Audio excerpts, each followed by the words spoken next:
queridos alunos quarenteners, espero que esteja tudo bem com vocês. Promare na área, bem-vindos a mais uma aula de artes e teatro.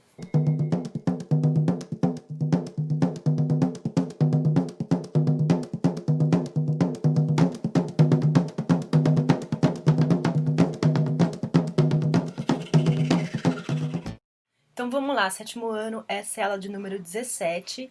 Nós vamos continuar com o teatro de formas animadas, agora o teatro de sombra. Nós vimos no vídeo anterior que alguns símbolos podem ser representados de forma metafórica para a interpretação de focos mantidos em objetos inanimados, que tomam vida através do ator, fazendo existir o teatro de formas animadas, com diversas possibilidades para sua representação, representando a figura do homem em movimento, dando sentido ao objeto, tornando vivo. Dessa forma, o boneco passa a ser a extensão do corpo do manipulador, que para realizar a manipulação necessita de uma boa consciência corporal, controle de gestos e movimentos. Os principais meios de expressão desse gênero teatral são as máscaras, bonecos, objetos, figuras entalhadas em madeira, marfim ou modeladas em argila, que amarradas a cordas, são manipuladas como marionetes há séculos em diferentes partes do mundo. Há registro de teatro de boneca desde a época egípcia, mas sabemos do encantamento do homem pelas sombras desde a pré-história. A sombra, gente,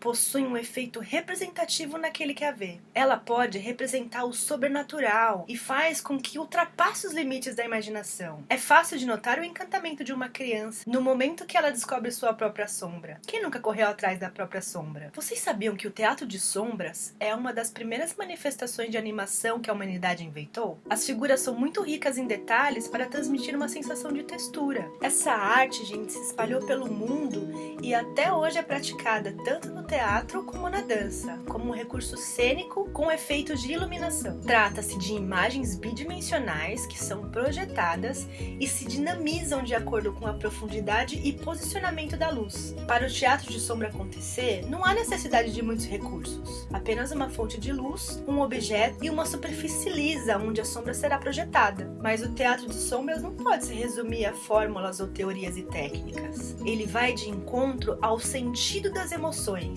porque ele possui uma poética peculiar. O teatro de sombra, gente, ele permite que a imaginação seja interpretada e não analisada pelo que está sendo visto, entende? Pois a percepção é simbólica e não mecânica. O teatro de sombra é muito popular em diversas regiões da Ásia. Há indícios de que teve origem na Índia, mas quem carrega maior tradição em relação a essa representação é a China. Há também registros da existência na Grécia, no norte africano, chegando à Europa. No Egito, a técnica era baseada no Oriente e surgiu como uma forma de apresentar lendas populares e eventos históricos. Então, podemos considerar que a sua origem mística foi na China e representa também a origem do cinema, como forma de projeção de uma imagem animada. Há relatos muito antigos, gente, vindos de lá, onde inicialmente os artistas trabalhavam sob a luz do sol, criando contrastes entre luz e sombra. E aí depois eles começaram a utilizar velas acesas ao cair da noite, por detrás de grandes cortinas, criando assim um mundo lúdico e mágico por séculos e séculos. Existe uma lenda chinesa, gente, a respeito da origem do teatro de sombras. O imperador Yu Qi, da dinastia Han, desesperado com a morte de sua bailarina favorita, teria ordenado ao mago da corte que a trouxesse de volta do reino das sombras. Caso contrário, ele seria decapitado. O mago usou sua imaginação e, com uma pele de peixe macia e transparente, confeccionou a silhueta de uma bailarina. Depois, ordenou que no jardim do palácio fosse armada uma cortina branca contra a luz do sol, de modo que deixasse transparecer a luz. No dia da apresentação ao imperador e sua corte, o mago fez surgir, ao som de uma flauta, a sombra de uma bailarina movimentando-se com leveza e graciosidade.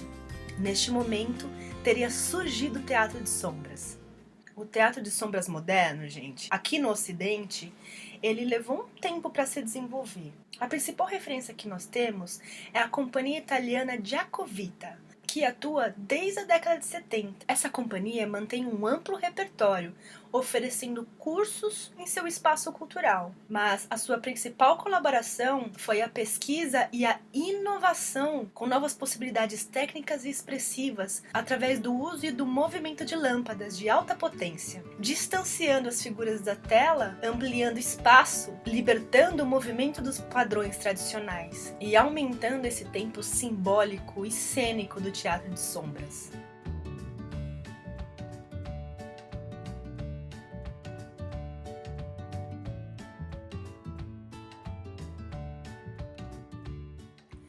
Atualmente, gente, existem várias companhias na Europa, Estados Unidos e aqui na América do Sul que desenvolvem importantes trabalhos nessa área. Provavelmente existem artistas espalhados por todos os cantos do mundo. Cada um, dentro de sua cultura, vai descobrindo diferentes possibilidades. No Brasil, gente, existem representantes com mais de 10 anos de trabalho sem interrupção. Uma companhia de grande referência que inova em pesquisa e investe em informação, produzindo diferentes frentes de trabalho nessa linguagem é a CIA Teatro Lumbra, de Porto Alegre, reconhecida pela qualidade estética, técnica e sofisticada, tendo uma filosofia de trabalho que vai muito além de valorizar a pesquisa e a dramaturgia da linguagem, buscando difundir essa linguagem, ministrando oficinas, compartilhando suas experiências e promovendo parcerias com outros coletivos em todo o Brasil.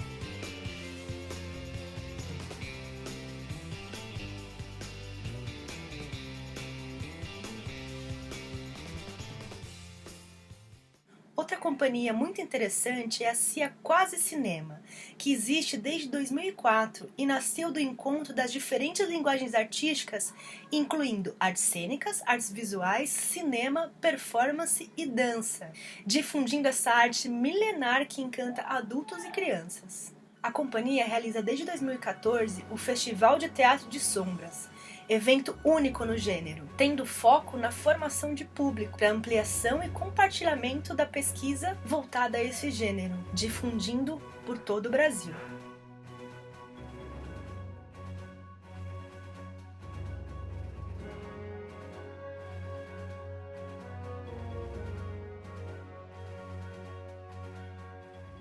No teatro de sombra contemporâneo, gente, de uma forma geral, prioriza-se a sequência de imagens e o som, a trilha sonora ou a sonoplastia, para se contar a história.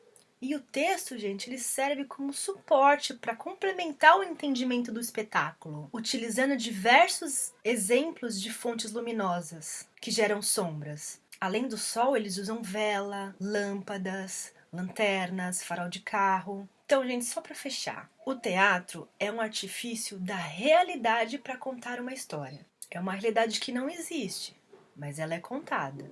Ou seja, é uma ficção. Uma sombra é uma representação visível da realidade, entende? Ela pode ser considerada uma ficção de uma coisa ou de alguém. A forma poética de se apresentar uma sombra em uma ficção teatral é o que o teatro de sombra busca como linguagem. É a forma como se vê uma realidade, entende? E o seu conteúdo poético. Isso é que torna a sombra uma potente ferramenta de comunicação e de manifestação artística. E para isso acontecer, o trabalho artístico do sombrista é descobrir maneiras de representar essa realidade dentro das convenções do teatro, utilizando o espaço e o tempo da cena como um exercício criativo de inventar novas formas de imaginar, de representar e de apresentar o mundo para os outros. Não é interessante?